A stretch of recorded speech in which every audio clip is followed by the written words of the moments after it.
اب آتے ہیں اس طرف کہ اگر قرآن میں ہر سوال کا جواب موجود ہے تو پھر اس سوال کا جواب بھی ضرور ہونا چاہیے کہ ذی القرنین کون ہے۔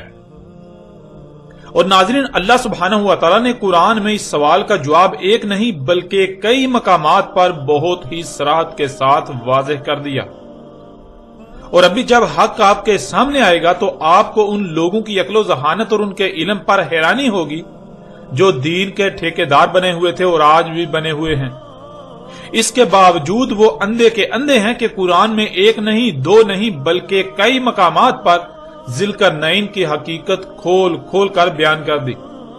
باقاعدہ اس کا کئی مقامات پر نام بھی بتا دیا گیا، نام کے ساتھ اس کا ذکر کیا گیا، لیکن اس کے باوجود یہ لوگ اندھے کے اندھے ہی رہے، ان کو کچھ نظر ہی نہ آیا۔ اس وقت آپ کو سکرین پر سورہ الکہف کی آیت 83 نظر آ رہی ہے، جس میں اللہ سبحانہ و تعالیٰ کا کہنا ہے وَيَسْأَلُونَكَ عَنْ ذِي الْقَرْنَيْنِ قُلْ سَأَتْلُو عَلَيْكُم مِّنْهُ ذِكْرًا۔ وَيَسْأَلُونَكَ یہ 5 الفاظ کا مجموعہ ہے۔ وَيَسْأَلُونَكَ، وا یعنی واو کے معنی اور کے ہیں اور آگے یا کا استعمال ہوا ہے جو خود ہی کا اظہار کرتا ہے، یعنی کہ آگے جس کا ذکر کیا جا رہا ہے وہ ہو رہا ہے، گویا کہ خود ہی ہو رہا ہے۔ اگلا لفظ ہے سالو، جو کہ سال سے ہے۔ سال کہتے ہیں حاجت روائی کے لیے کسی کی طرف لپکنا، اور اس کے ساتھ واو کا استعمال اسے حال کا صیغہ بنا دیتا ہے کہ ایسا ہو رہا ہے، یعنی کوئی حاجت ہے، اس حاجت روائی کے لیے کسی کی طرف لپکا جا رہا ہے۔